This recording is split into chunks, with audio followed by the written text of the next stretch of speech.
નમસ્કાર વિદ્યાર્થી મિત્રો, જીએસટીવી અને ધી એચબીકે ગ્રુપ ઓફ સ્કૂલ્સના સંયુક્ત ઉપક્રમે છેલ્લા એક માસથી આપણે નિયમિત રીતે પાસ થવાનું પંચામૃત કાર્યક્રમ એ આપને પરીક્ષામાં ઉપયોગી થાય એવા દ્રષ્ટિકોણથી પ્રસારિત કરી રહ્યા છીએ. ત્યારે ધોરણ 10ના વિદ્યાર્થીઓનું એક ગુજરાતી વિષયનું પ્રશ્નપત્ર પૂરું થયું છે. આવતીકાલે ધોરણ 10ના વિજ્ઞાન અને ટેકનોલોજી વિષયનું પ્રશ્નપત્ર છે અને વધારેમાં વધારે સ્કોર થઈ શકે એ દ્રષ્ટિએથી આજની ચર્ચામાં આપણે અમારી શાળાના તજજ્ઞ શિક્ષકો શ્રી ચંદ્રિકાબેન પટેલ અને શ્રી સીએન પટેલને આજે સ્ટુડિયોમાં નિમંત્રણ આપ્યું છે અને તેઓ આપની સાથે ગોષ્ઠી કરવા માટે ઉપસ્થિત છે. આપણે ચંદ્રિકાબેનને પહેલા પ્રશ્ન પૂછીએ કે વિજ્ઞાન અને ટેકનોલોજી વિષયનો જે પ્રશ્નપત્ર છે એની એમણે પહેલાં થોડીક સમજૂતી આપે કે કઈ રીતે પ્રશ્નપત્ર સેટ થતું હોય છે અને કઈ રીતે પ્રશ્નપત્રમાં પ્રશ્નો પૂછાય છે. શ્રી ચંદ્રિકાબેન. નમસ્કાર દર્શક મિત્રો, એક પેપર તમારું ગયું ગુજરાતીનું સારું ગયું હશે એવી શુભકામનાઓ અને આવતીકાલ માટે એડવાન્સમાં બેસ્ટ ઓફ લક કહીને હું શરૂઆત કરીશ. તો ધોરણ 10 વિજ્ઞાન અને ટેકનોલોજીની અંદર નવા પાઠ્યપુસ્તકનું આ પ્રથમ વખત પેપર છે. એટલે વિદ્યાર્થીઓને થોડું કન્ફ્યુઝન એ હોય કે આપણી પાસે જૂના જે બોર્ડના પેપર હોવા જોઈએ એ નથી. એટલે જે પેટર્નની વાત કરીએ ભાઈ કયા કયા પ્રકારના પ્રશ્નો અત્યાર સુધી પૂછાઈ ગયા છે એના આધારે ઘણી વખત વિદ્યાર્થીઓ તૈયારી કરતા હોય છે, પરંતુ આ વખતે એવું નથી. પણ વિદ્યાર્થી મિત્રો, એમાં તમારે ગભરાવાની કોઈ જરૂર નથી, કારણ કે વિષય વસ્તુ ક્યારેય બદલાતી નથી. અને બીજું જે આપણું બોર્ડનું પરિરૂપ છે એ બહુ સુંદર રીતે તમને આપેલું છે. તમારી જે પરીક્ષા એ 3 કલાકની અંદર જે પહેલો વિભાગ છે પાર્ટ એ તમારા 50 માર્કના એમસીક્યુ છે અને જે પાર્ટ બી છે એમાં આપણે સેક્શન એ, બી, સી અને ડી એમ 4 વિભાગની અંદર કુલ 18 પ્રશ્નો પૂછાય છે. સેક્શન એ ની અંદર તમને જે પ્રશ્નો પૂછાવાના 1 થી 5 એ 5 પ્રશ્નોના દરેકના 2 ગુણ હોય છે, એટલે કુલ તમને 10 માર્ક મળે. અને એવો ને એવો જ સેક્શન બી છે, એમાં પણ આપણને દરેક પ્રશ્નના 2 એમ કુલ કરીને 5 પ્રશ્નો પૂછાય, એટલે એમાં પણ તમને 10 માર્ક મળે છે. આ બંને વિભાગની ખાસિયત એ છે કે એમાં તમને 3 ટોટલ એ અને બી બંનેના ભેગા થઈને 3 આંતરિક વિકલ્પ મળે. એટલે સપોઝ તમને સેક્શન એ માં 1 વિકલ્પ આપ્યો હોય તો બી માં 2 વિકલ્પ મળવાના, અને એ માં જો 2 વિકલ્પ આપી દીધા હોય તો સેક્શન બી ની અંદર તમને 1 વિકલ્પ મળશે. એવું વિભાગ સી ની અંદર પણ છે. વિભાગ સી ની અંદર તમને 2 આંતરિક વિકલ્પ મળે. હવે આંતરિક વિકલ્પનો અર્થ એ થાય છે કે જે ચેપ્ટરનો પ્રશ્ન હોય એના કઠિનતા મૂલ્યને આધારે એ જ ચેપ્ટરનો બીજો પ્રશ્ન હોય, એટલે તમને ત્યાં પસંદગી મળે કે ભાઈ મારે આ 2 માંથી કયો પ્રશ્ન લખવો. તો તમને જે પ્રશ્ન વધારે સારો આવડતો હોય એ તમે ત્યાં લખી શકો છો. વિભાગ સી ની અંદર દરેક પ્રશ્નના 3 માર્ક્સ હોય છે, એટલે 3 ગુણ્યા 5 એટલે તમારે કુલ ત્યાં 15 માર્ક્સ મેળવવાના હોય છે. અને એ જ પ્રમાણે સેક્શન ડી જેમાં દરેક પ્રશ્નના 5 માર્ક્સ હોય છે અને એમાં 3 પ્રશ્નો હોય. એ 3 પ્રશ્નોમાં પણ તમને પાછા 2 આંતરિક વિકલ્પ મળતા હોય છે વિદ્યાર્થી મિત્રો. એટલે કેમેસ્ટ્રી હોય, ફિઝિક્સ હોય કે બાયોલોજી હોય, જે ગુણભારને ધ્યાનમાં રાખીને ત્યાં પ્રશ્ન મુકાયો હોય એ જ ચેપ્ટરનો ત્યાં તમને આંતરિક વિકલ્પ મળી જતો હોય છે. તો આમ તમારા જે પેપરની પાર્ટ બી ની ઉપર સૂચના હોય છે કે ભાઈ આ પ્રશ્નપત્રની અંદર કુલ 18 પ્રશ્નો છે અને તમામ પ્રશ્નો ફરજિયાત છે. એટલે તમારે જો 50 માંથી 50 માર્ક્સ મેળવવા હોય તો એ 18 પ્રશ્નો તમારે એટેન્ડ કરવા પડે. અને બીજું ધ્યાન એ રાખવાનું છે 1 થી 18 પ્રશ્નોનો ક્રમાંક ક્યાંય તમારે બદલવાનો નથી. આઈડિયલી વસ્તુ એ છે કે તમે શરૂઆતથી માંડીને છેક સુધી ક્રમમાં જ લખો, પણ સપોઝ તમે આંતરિક વિકલ્પમાં એની ઓરનો પ્રશ્ન એટેન્ડ કર્યો છે તો એનો પ્રશ્નનો ક્રમાંક નથી બદલાતો. ધારો કે 9માની ઓરમાં 9મો પૂછાયો હોય તો તમારે નંબર 9 જ આપવાનો છે, કારણ કે એ નંબર ઉપર જે પ્રશ્ન પૂછાયો હોય અને આન્સર કીમાં એનો જે જવાબ હોય એ જ પ્રમાણે તમારો પ્રશ્ન એસેસ થતો હોય છે. તો વિદ્યાર્થી મિત્રો, આમ તો પરિરૂપ અને માળખું તમને કંઠસ્થ જ હોય, તેમ છતાં પણ દરેક વિદ્યાર્થીએ થોડું ગુણભારને ધ્યાનમાં રાખી અને આજના છેલ્લા દિવસની જે તૈયારી હોય એ કરે તો કદાચ તમને 5-10 માર્કની હેલ્પ પણ થઈ શકે. ચંદ્રિકાબેન, તમે વિદ્યાર્થીઓને પ્રશ્નપત્ર ઉડતી નજરે એમ કહીએ એ રીતે તમે અમને ખૂબ સરસ રીતે સમજાવ્યું, પરંતુ હવે આપણે થોડુંક ડિટેલમાં જઈએ તો સેક્શન એ ની જે વાત થઈ, તો સેક્શન એમાં કેવા પ્રકારના પ્રશ્નો હોઈ શકે અને વિદ્યાર્થીઓએ આ પ્રશ્નો લખવા માટે કઈ વિશેષ પ્રકારની કાળજી લેવી જોઈએ કે જેથી એના સ્કોરિંગ વધે?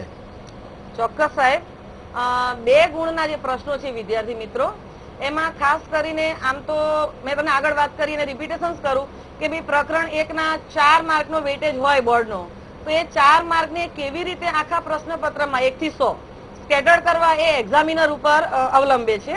પરંતુ જનરલી અત્યાર સુધી જે થતું આવ્યું છે એ પ્રમાણે 2 ગુણના પ્રશ્નની અંદર જે ચોક્કસ માહિતી આવતી હોય અને પાછું પાઠ્યપુસ્તકની અંદર એ ટાઇટલ નીચે બહુ વિસ્તૃત છણાવટ એ મુદ્દાની ન કરેલી હોય તો એવા જે પ્રશ્નો હોય એ જનરલી 2 માર્કની અંદર પૂછાતા હોય છે.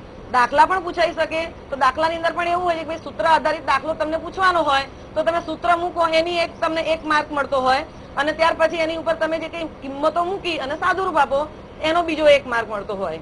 કોઈના ઉપયોગો હોય, કાર્ય હોય, તફાવત હોય, નિયમો લખો ફેરેડેના. તો આ જે બધા પ્રશ્નો છે કે જેની ચોક્કસ વિગત અને બીજું કે વિદ્યાર્થીને જ્યારે આન્સર આપતા હોય ત્યારે લખવાની અંદર કોઈ કન્ફ્યુઝન ના થાય કે ભાઈ મારે આ 2 માર્કમાં કેટલું લખવું જોઈએ. એકચ્યુઅલી પાઠ્યપુસ્તકમાં આપેલું હોય એટલું જ તમારે લખવાનું થતું હોય છે. અને આવા આપણે પ્રશ્નો થોડા જોઈએ તો પ્રકરણ 1 ની અંદર નેનો ટેકનોલોજી. તો આમ તો નવો કન્સેપ્ટ છે પણ એની અંદર જે ઉપયોગિતા છે એની ઉપર વધારે ભાર મૂકેલો છે. તો આરોગ્ય ક્ષેત્રે નેનો ટેકનોલોજીની ઉપયોગિતા કઈ છે તો એમાં મુખ્યત્વે આપણા પાઠ્યપુસ્તકમાં 4 મુદ્દા છે. તો એ તમારે 4 મુદ્દા લખવા પડે કે ભાઈ સૌથી પહેલું એનું નિદાન કરો, ત્યાર પછી ઉપચાર કરો અને ઉપચારની અંદર ટેકનોલોજી કઈ રીતે કામ કરે છે એ મુદ્દાને તમે હાઇલાઇટ કરો એટલે તમારો એ પ્રશ્નનો જવાબ ત્યાં પૂરો થઈ જાય. અને 4 લીટી તમે લખો ત્યાં તમારે કોઈ વાક્યની અંદર અનુસંધાનો આપવાના નથી.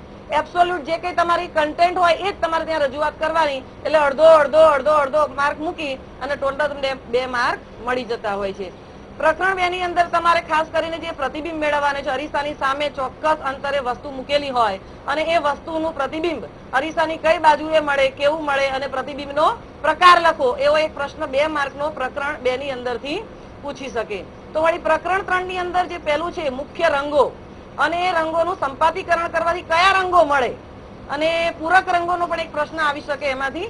તો પૂરક રંગો કોને કહેવાય અને કયા કયા રંગોની મેળવણીથી આપણને સફેદ રંગ મળે એ જો તમારા કન્સેપ્ટમાં ક્લિયર હોય તો તમે 2 માર્કમાં 2 જ લીટી લખીને પૂરા માર્ક મેળવી શકો. પણ વિદ્યાર્થી મિત્રો અહીંયા ધ્યાન રાખજો, ફક્ત ભલે 2 લીટી લખવાની હોય પણ એ 2 લીટીમાં તમારો જવાબ જે છે એ એકદમ સચોટ હોવો જોઈએ. પ્રકરણ 4 વિદ્યુતનું છે. વિદ્યુતની અંદર 2 માર્કમાં પૂછાઈ શકાય તેવા સંભવિત દાખલાઓ છે. હવે એની અંદર જે આપણે સૂત્રો આવે છે કે ભાઈ વિદ્યુત પ્રવાહ કોને કહેવાય એની વ્યાખ્યા લખી એનું સૂત્ર જણાવો અને વિદ્યુત પ્રવાહનો એકમ જણાવો. આવો એક પ્રશ્ન તમને પૂછી શકે. તો સાથે સાથે ઓહમનો નિયમ છે V = IR. તો ત્યાં તમને V આપેલું હોય, I આપેલું હોય તો R શોધવાનું કે, I અને R બંને આપેલું હોય તો V શોધવાનું કે. ટૂંકમાં 3 અજ્ઞાત ચલ હોય એમાંથી કોઈ પણ 2 ની વેલ્યુ તમને આપેલી હોય તો ત્રીજી વસ્તુ તમે સરળતાથી શોધી શકો. દાખલાની અંદર એકમ લખવાની ભૂલ કરવાની નહીં. ત્યાર પછી કાર્યને અનુલક્ષીને અને વીજ સ્થિતિમાનના દાખલા પણ તમને પૂછી શકે. અને ત્રીજો છે પાવર. આ 3 સૂત્રો તમને જો આવડતા હોય તો કુલ ચોથા ચેપ્ટરની અંદર 5 જ અગત્યના સૂત્રો છે. W = I2RT કરો, P = V × I કરો, બરાબર. તો અને વીજ સ્થિતિમાન V = W/Q. બસ આટલા સૂત્રો તમે તૈયાર કરો તો એમાંથી 100% તમને 2 માર્કનો દાખલો પૂછાય તો આવડે જ. પ્રકરણ 5 ની અંદર તમને સમાંતર જોડાણ, ખાસ કરીને સમાંતર જોડાણના ફાયદા પૂછી શકે વિદ્યાર્થી મિત્રો. તેમાં 2 કે 3 જે ફાયદા છે એ તમે લખી શકો. તો આવા જે પ્રશ્નો છે કે જેની અંદર તમે બિલકુલ સચોટ માહિતી આપો તો તમને ખૂબ સરળતાથી આવડી શકે. બ્રહ્માંડના ચેપ્ટરમાં પણ એવું છે કે ભાઈ તમે જે કઈ ગ્રહો છે આપણા સૂર્યમંડળના એ દરેક ગ્રહની 3 કે 4 લાક્ષણિકતાઓ તમે તૈયાર કરી નાખો તો એ એક ગ્રહ તો અવશ્ય પૂછાતો જ હોય છે. અને pH નું જે છે 7મું ચેપ્ટર એસિડ, બેઝ અને ક્ષાર, એમાંથી તમારે દાખલો પૂછાવાની સંભાવના છે. તો એમાં તમારે સૂત્રો કરવાના હોય છે કે ભાઈ POH અને pH નું સૂત્ર મૂકી દો. તમને વેલ્યુ આપેલી હોય છે. જો એસિડ અને બેઝ આપેલો હોય તો તમે એનું સંપૂર્ણ આયનીકરણ દર્શાવી અને એની જે મોલર સાંદ્રતા છે એ અંદર મૂકી દો. લોગની જે વેલ્યુ જોવાની હોય છે એ જનરલી આપણને લોગ ટેબલ આપતા હોતા નથી. તો એ તમને લોગની વેલ્યુ ત્યાં આપી દેવામાં આવશે અને એ પ્રમાણે તમે દાખલાને ગણી શકો વિદ્યાર્થી મિત્રો. તો આવા નાના જે એક જ યુનિટની અંદર પણ મેં તમને કહ્યું એમ કે લાંબો પ્રશ્ન લાંબામાં જ પૂછાઈ જતો હોય તો એ જ ચેપ્ટરમાંથી નાનો પ્રશ્ન આવા શોર્ટ ટોપિકમાંથી મળી શકતો હોય છે. સરસ. CN પટેલ સાહેબ, તમે એ વાત ઉપર જરા પ્રકાશ ફેંકો કે સેક્શન B ની અંદર પણ 2 માર્કના પ્રશ્નો પૂછવામાં આવે છે. તો આ કયા પ્રકારના પ્રશ્નો હોય છે, કેવા પ્રશ્નો પૂછી શકાય અને કેવા પૂછાઈ શકે એમ છે અને એના જવાબો લખવા માટે વિદ્યાર્થી મિત્રોએ કઈ કાળજી લેવી જોઈએ? નમસ્કાર વિદ્યાર્થી મિત્રો. આ વિભાગની અંદર ટૂંક જવાબી પ્રશ્નો હોય છે. જે દરેક પ્રશ્નોના 2 ગુણ હોય છે. આવા પ્રકારના પ્રશ્નોની અંદર કારણ, સમજાવો, તફાવત, ઉપયોગિતા, ગુણધર્મો આવા ટૂંક જવાબી પ્રશ્નો એ પૂછાતા હોય છે. દાખલા તરીકે આપણે જોઈએ કે આથવણ પ્રક્રિયા એટલે શું, એના ઉદાહરણ આપો. એના પછી કોઈ ખનિજ છે એના વિશે પૂછે, ભાઈ આયનની ખનિજો, એના રાસાયણિક સૂત્રો જણાવો. આથવણ પ્રક્રિયા દ્વારા ઇથેનોલનું ઉત્પાદન ટૂંકમાં સમજાવો. એસ્ટરીકરણ પ્રક્રિયા ઉદાહરણ આપીને સમજાવો. આ પ્રકારે પૂછી શકે છે. એના પછીનું જે ચેપ્ટર છે એની અંદર એમોનિયા છે તો એના ભૌતિક ગુણધર્મો પૂછાઈ શકે, એની ઉપયોગિતા પૂછાઈ શકે. એના પછી સલ્ફર અને એના ભૌતિક ગુણધર્મો, રાસાયણિક ગુણધર્મો અને એની ઉપયોગિતા, તો આ રીતે ત્યાં પૂછાઈ શકે એમ છે. આ ઉપરાંત આગળના ચેપ્ટરની અંદર આપણે જોઈએ તો એક પીએચ અને એનું રોજિંદા જીવનમાં જે મહત્ત્વ છે, આમ તો એમાં 4 મુદ્દા આવે છે પણ અલગ અલગ કરીને 2 ગુણની અંદર એ પૂછી શકાય. દાખલા તરીકે જમીનમાં પીએચનું મહત્ત્વ છે, દાંતાક્ષયમાં પીએચનું મહત્ત્વ સમજાવો. તો અલગ અલગ મુદ્દા કરીને 2 ગુણની અંદર એ પૂછી શકાય છે. બાયોલોજીની અંદર આપણે જોઈએ તો એની અંદર પણ આવા ટૂંક જવાબી પ્રશ્નો છે. દાખલા તરીકે આપણે જોઈએ પોષણની અંદર સ્વાવલંબી પોષણ ટૂંકમાં સમજાવો. બીજી રીતે એનો બીજો પ્રકાર પૂછવો 2 ગુણની અંદર તો પરાવલંબી પોષણ એટલે શું અને એના પ્રકાર સમજાવો. તો આ રીતે એમાં પૂછી શકાય છે.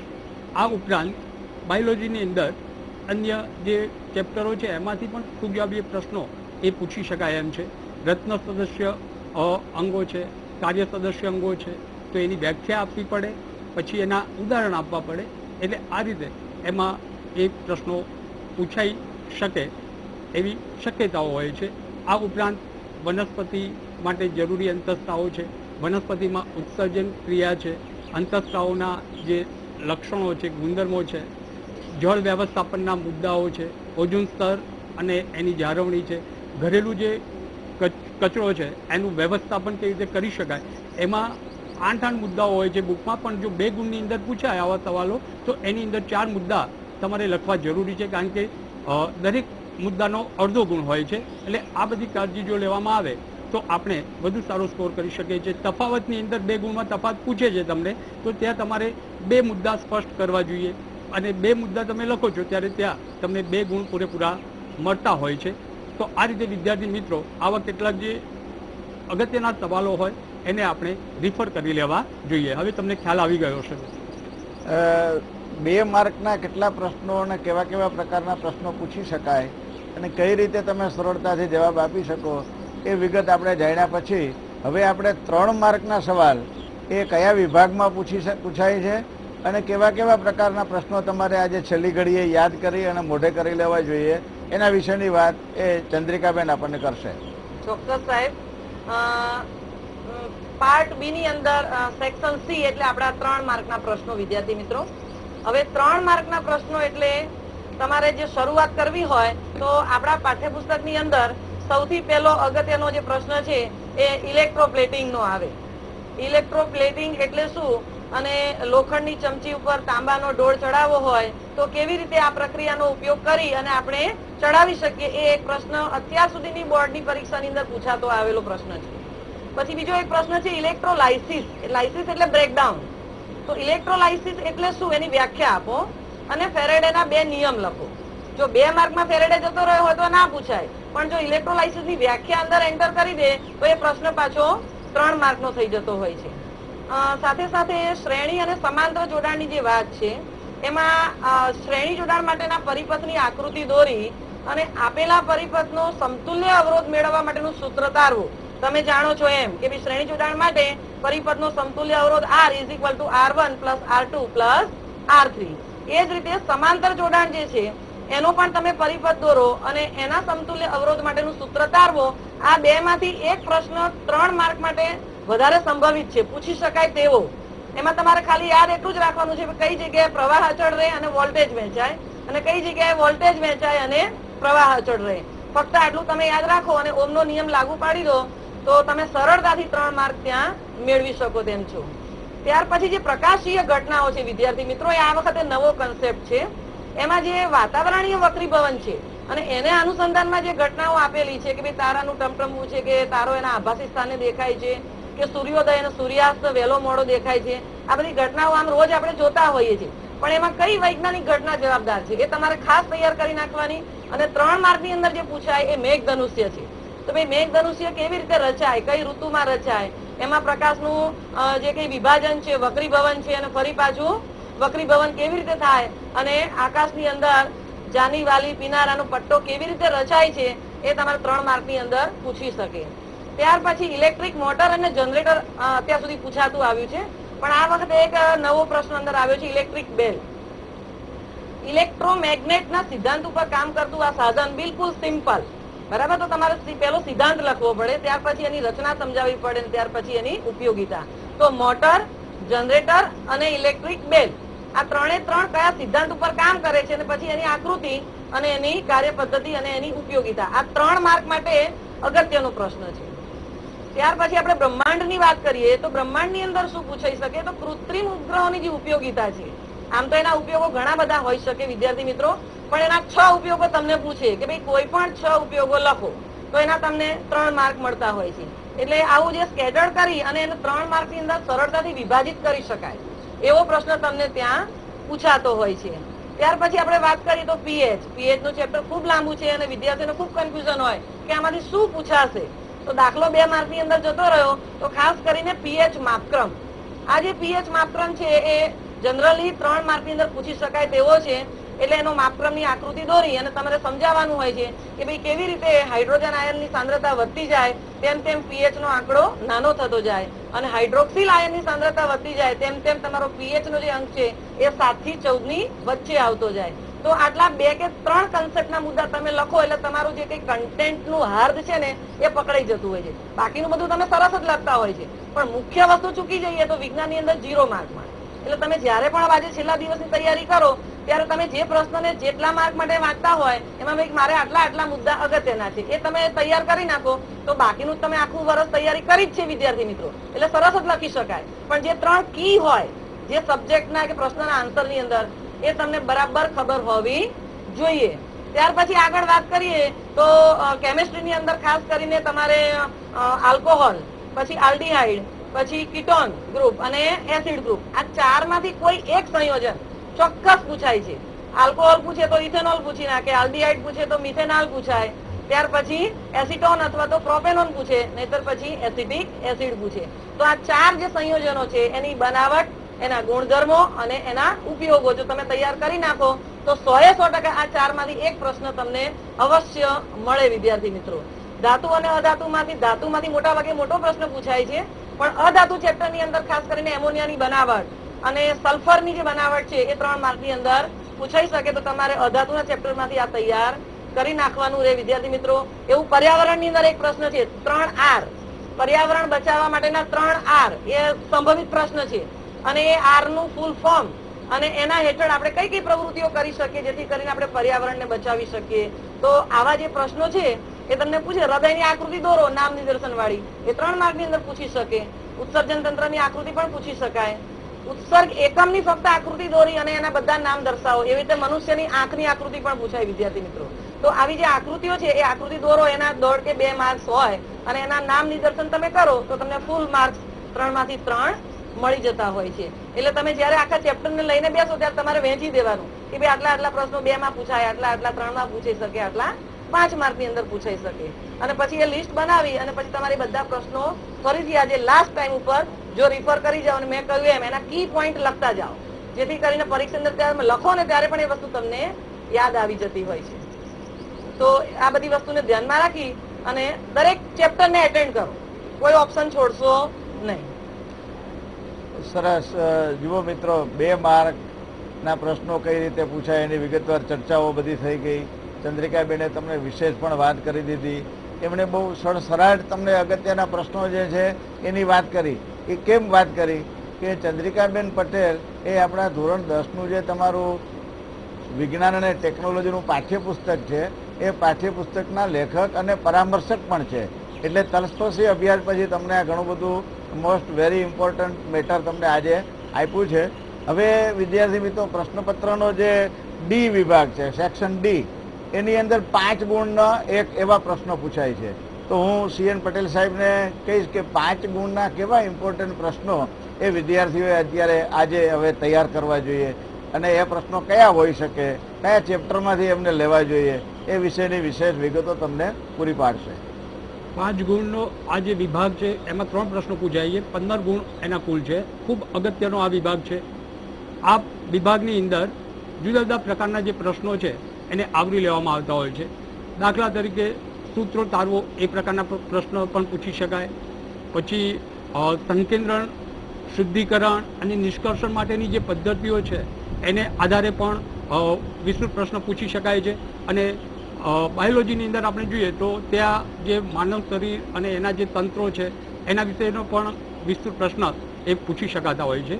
ખાસ કરીને આપણે જોઈએ તો વધુ જે શક્યતાઓ રહેલી છે તો બીજા પ્રકરણની અંદર લેન્સનું સૂત્ર તારવો, બીજો પ્રશ્ન છે અરીસાનું સૂત્ર તારવો, અને એમાં ત્રીજો એક સવાલ પણ છે કે કાચના લંબઘન વડે થતું વક્રીભવન સમજાવી લેટરલ શિફ્ટ એટલે કે પાર્શ્વીય સ્થાનાંતર વિશેનો ખ્યાલ આપો. તો આ ખૂબ અગત્યના સવાલો હોય છે અને બોર્ડની એક્ઝામમાં વારંવાર પૂછાયેલા સવાલો છે. આ ઉપરાંત કેમિસ્ટ્રી વિભાગમાં જો આપણે ધ્યાન રાખીએ તો પ્રકરણ 8ની અંદર ત્યાં જે કાચી ધાતુનું જે સંકેન્દ્રણ છે એની અંદર ખાસ કરીને પિંકલવન પદ્ધતિ જે છે એ પણ પૂછાયેલો સવાલ છે. અને ધાતુઓના શુદ્ધિકરણ માટે કોપરના શુદ્ધિકરણ માટેની જે વિદ્યુત વિભાજન પદ્ધતિ છે એ પણ ખૂબ મહત્વનો સવાલ છે. અને નિષ્કર્ષણ માટે આપણે જોઈએ તો એની અંદર એલ્યુમિનિયમનું નિષ્કર્ષણ કરવું હોય તો એના માટે જે બોક્સાઇટ છે, બોક્સાઇટમાંથી એલ્યુમિના મેળવવા માટેની જે બેર પદ્ધતિ છે એ સમીકરણ સહિત પૂછાય છે. અને એ જે આપણને એલ્યુમિના મળે છે એમાંથી એલ્યુમિનિયમ મેળવવા માટે હોલ હેરોલ્ડ પદ્ધતિ છે એ પણ એટલો જ અગત્યનો સવાલ છે. આ ઉપરાંત આપણે જીવ વિજ્ઞાનની જો વાત કરીએ તો ત્યાં મનુષ્યનું પાચન તંત્ર છે, એમાં પાચન અંગોનું વર્ણન પણ પૂછી શકે અને આકૃતિ સાથે પાચન ક્રિયા સમજાવો એ રીતે પણ પૂછી શકે છે. સાથે સાથે અને બીજા જે એ ચેપ્ટરની અંદર પ્રશ્નો છે એમાં અમીબામાં પોષણ પદ્ધતિ છે, આકૃતિ સાથે સમજાવો, એમાં પણ 4 મુદ્દાઓ આવે છે. તો એ રીતે પણ એ સવાલ પૂછી શકાય છે. માનવ હૃદય છે તો માનવ હૃદયની આંતરિક રચના આકૃતિ સાથે સમજાવો તો એ પ્રમાણેના પણ પ્રશ્નો હોઈ શકે છે. અને મનુષ્યની અંદર જે પુરુષનું પ્રજનન તંત્ર છે, સ્ત્રીનું પ્રજનન તંત્ર છે એ આકૃતિવાળા પ્રશ્નો પૂછી શકાય છે. કેટલીક વખતે પ્રાયોગિક પ્રશ્નો પણ કેટલીક વખતે પૂછાતા હોય છે. દાખલા તરીકે આપણે ઇથિન વાયુ છે એની પ્રયોગશાળામાં જે બનાવટ છે એ સમજાવો અને એના ભૌતિક ગુણધર્મો લખો. તો આ રીતે પ્રાયોગિક પ્રશ્નોમાં ઇથિન વાયુની બનાવટ છે, ડાયહાઇડ્રોજન વાયુની બનાવટ છે, આવા સવાલો પૂછાય છે. હવે જ્યારે તમે 5 માર્ક્સના પ્રશ્નો એટેમ્પ કરતા હોવ છો ત્યારે એની અંદર આપણે ખાસ ધ્યાન રાખવું જોઈએ કે જ્યાં જરૂર જણાય છે ત્યાં આપણે આકૃતિ દોરવાની છે, જરૂરી યોગ્ય નામ નિર્દેશ કરવાનો છે. મિત્રો 5 ગુણની અંદર 1 ગુણ એ એનો આકૃતિનો હોય છે. ત્યારબાદ જે તમે વર્ણન કરો છો એમાંથી તમને 4 ગુણ મળતા હોય છે. તો આ બાબત આપણે ખાસ નોંધી લઈશું કે આકૃતિ આપણી પ્રમાણસર હોવી જોઈએ, ચોક્કસ નામ નિર્દેશિત હોવી જોઈએ. તો આપણે એ 5 ગુણમાંથી 5 ગુણ પૂરેપૂરા મેળવી શકીએ એમ છે. તો આમ આ રીતે મિત્રો આ જે સવાલો છે એ ખૂબ અગત્યના સવાલો છે, એ પૂછવાની શક્યતાઓ પણ ખૂબ વધુ રહેલી છે. તો આવા પ્રશ્નો છે વિદ્યાર્થી મિત્રો આજે તમે રિફર કરી લેશો, વાંચી લેશો તો ઘણા ફાયદામાં રહેશો. મને એમ લાગે છે કે આખા પ્રશ્નપત્રને આપણા ક્રોસ સેક્શનની અંદર હવે સમજાઈ ગયું છે. પણ હજી 2 મુદ્દાઓ વિદ્યાર્થીઓને મૂંઝવે એવા છે કે જે કેવા મુદ્દાઓ આપણને મૂંઝવે છે એના આપણને ક્યારેક પ્રશ્નો પણ પૂછે છે અને કેટલાક પત્રો પણ આપણને મળ્યા છે. તો ચંદ્રિકાબેન આ 2 મુદ્દાઓ વિશે તમે વાત કરો કે રાસાયણિક સમીકરણો લાગતા વખતે વિદ્યાર્થીઓએ કઈ કાળજી લેવી જોઈએ અને દાખલાઓનો એક ડર એનામાં હોય છે. તો આ દાખલાઓનો ડર નીકળે અને દાખલાઓ ચોક્કસપણે વિદ્યાર્થીઓ એટેન્ડ કરે એ વિશેની થોડીક આપ સમજણ આપો એવી મારી આપને વિનંતી છે. ચોક્કસ સાહેબ. પહેલો પ્રશ્ન સાહેબે જે વાત કરી કે રાસાયણિક સમીકરણો, આમ તો જનરલી વિદ્યાર્થીઓને રાસાયણિક જે પોર્શન છે, વિભાગ છે આપણો, એ જ અઘરો લાગતો હોય છે. પાયાની અંદર જો તમે કેમેસ્ટ્રીને બરાબર ડાયજેસ્ટ કરી લીધું હોય તો ખરેખર તો કેમેસ્ટ્રી છે ને એ વિજ્ઞાનનું ગણિત છે. તમારે બાયોલોજી ને ફિઝિક્સ ની અંદર માર્ક કપાઈ શકે પરંતુ કેમેસ્ટ્રીમાં ના કપાય જો તમે પરફેક્ટ લખો તો. તમને એમ કહેવામાં આવે કે ભાઈ એસિટોનની બનાવટ, તો તમારે શું લખવાનું છે કે ભાઈ ફિશર એન્ડ પ્રોપ્સ પદ્ધતિથી આ બનાવાય છે અને ઇથિલની જળવાયુ સાથેની પ્રક્રિયા છે, આટલાથી આટલા કેલ્વિન ટેમ્પરેચર અને કોબાલ્ટ ઓક્સાઇડ એનો ઉદ્દીપક છે. ફક્ત આટલું લખવાથી જો આપણને પૂરા માર્ક મળતા હોય તો આપણે 5 કે 6 મુદ્દાનો પ્રશ્ન શા માટે સિલેક્ટ કરવો જોઈએ? તો રાસાયણિક પ્રક્રિયાની અંદર તમારે શું ધ્યાન રાખવાનું? તો ભાઈ પ્રક્રિયક તમને ખબર હોવા જોઈએ અને એ પ્રક્રિયકમાંથી બનતી નીપજ તમને ખબર હોવી જોઈએ. તમે એમ લખો કે ભાઈ એલ્યુમિનિયમનો ઓક્સાઇડ, તો પછી એમાં AlO ક્યારેય ના લખાય. એલ્યુમિનિયમ ઓક્સાઇડનું સૂત્ર શું છે? Al2O3. તો અહીંયા તમે કેલ્શિયમ હાઇડ્રોક્સાઇડ લખો તો પછી CaOH ટ્વાઇસ. તો આવા જે અણુ સૂત્રો આવતા હોય, જે નીપજ બનતી હોય કે પ્રક્રિયક હોય, પણ એ તો સાચા હોવા જ જોઈએ, પહેલી વસ્તુ. બીજી વસ્તુ એ છે કે તમે જ્યારે રાસાયણિક સમીકરણ પરીક્ષાની અંદર પ્રશ્નના જવાબના સ્વરૂપમાં લખો છો ત્યારે એ જે સંયોજન હોય એ સંયોજનનું ભૌતિક સ્વરૂપ દર્શાવવું પડે. દાખલા તરીકે કાર્બન ડાયોક્સાઇડ હોય, તમારે બ્રેકેટમાં નીચે શું બતાવવું પડે? એ વાયુ સ્વરૂપ છે, તેને ગેસ દર્શાવવું પડે. H2O હોય તો તમારે શું બતાવવું પડે? લિક્વિડ બતાવવું પડે. પણ માની લો કે HCl કે H2SO4 છે તો એની નીચે આપણે AQ લખીએ છીએ. AQ મીન્સ એક્વિયસ, એનું ગુજરાતીકરણ થાય જલીય. તો આવા તમે, અને ઘન સ્વરૂપ હોય તો તમે સોલિડ બતાવો છો, પણ એ ફિઝિકલ સ્ટેટ બતાવો તો તમારો અડધો માર્ક પણ ના કપાય. એટલે સૌથી પહેલી વસ્તુ એ છે કે સમીકરણની અંદર પૂરું સમીકરણ સાચું લખો. બીજું સ્ટેપ છે ડાબી અને જમણી બાજુએ જે કંઈ પરમાણુઓ હોય એને બેલેન્સ કરો, અર્થાત સમીકરણને સંતુલિત કરો. અને ત્રીજી વસ્તુ એ છે કે એની અંદર પ્રક્રિયા માટે જે કંઈ પરિસ્થિતિ આવશ્યક હોય, ટેમ્પરેચર છે, ઉદ્દીપક છે, દબાણ છે, આ બધી વસ્તુના આંકડા તમે સાચા દર્શાવો તો તમને પૂરેપૂરા માર્ક મળતા હોય છે. અને એવા જે 10 કે 15 સમીકરણો અગત્યના હોય એ લેખિત મહેનત કરવી પડે. સમીકરણ તમે મોડે તૈયાર કરો તો 100% ભૂલ પડે, પણ લખીને તૈયાર કરી દીધા હોય તો ક્યારેય ભૂલ પડતી નથી. સાહેબે કહ્યું એમ બીજો પ્રશ્ન દાખલાનો છે. દાખલાથી આપણે ભાગીએ છીએ, પણ ગણિતનું 100 માર્ક્સનું પેપર જો આપણે ફક્ત દાખલા ગણીને કરતા હોઈએ તો આમાં તો 2 કે 4 માર્કના દાખલા પૂછાય છે વિદ્યાર્થી મિત્રો. અને મેં અગાઉ કહ્યું એમ કે પ્રકરણ 2 ની અંદર દાખલા છે લેન્સ અને અરીસાના સૂત્રને આધારે, પણ જો એમાંથી 5 માર્કનો પ્રશ્ન જતો રહ્યો હોય તો ફક્ત 2 જ માર્ક બાકી રહ્યા 7 માર્કના વેટેજની અંદર, તો એ 2 માર્ક તમારા MCQ માં જતા રહેવાના હોય, એટલે ત્યાં દાખલો પૂછાવાની સંભાવના ઘટી જાય. પણ પ્રકરણ 4 વિદ્યુત છે એની અંદર મેં તમને વાત કરી એમ કે ભાઈ વિદ્યુત પ્રવાહનું સૂત્ર તમને ખબર હોય, Q = IT. ત્યાર પછી તમે વીજ સ્થિતિમાન લઈ લો, પછી W = I2RT લઈ લો અને ઓહમનો નિયમ લો. આ 4 માંથી બહાર ક્યાં જશે એક્ઝામિનર? અને બીજું સમતુલ્ય અવરોધ શોધવાનું સૂત્ર R = R1 + R2 + R3 અને 1/R = 1/R1 + 1/R2 + 1/R3. અને 7મા ચેપ્ટરની અંદરથી pH માં pH નું સૂત્ર મૂકો, pOH નું સૂત્ર મૂકો. ત્રીજું તમને શું ખબર હોવી જોઈએ? pH + pOH = 14. હવે પ્રશ્ન એ આવે કે જો તમારે HCl લીધો હોય તો એનું સંપૂર્ણ આયનીકરણ કરો તો મોલર સાંદ્રતા તમારે જે આપેલી હોય એ જ લઈ લેવાની થાય, પણ સલ્ફ્યુરિક